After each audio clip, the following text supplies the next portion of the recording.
How to download and install Life360 app. Let's see in this video. Before getting started, subscribe to our channel and hit the bell icon for more updates from us. Now let's begin. The Life360 app can easily be found on your Google Play Store.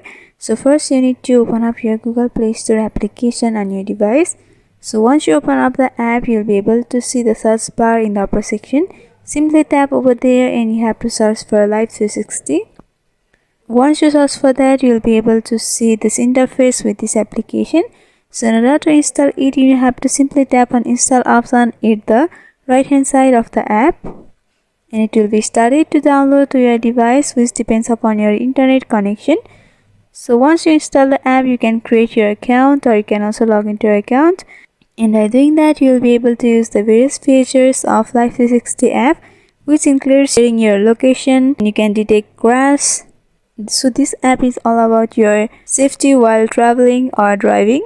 There are also various features like you can see your location history, and you can also text your friends while sharing your location.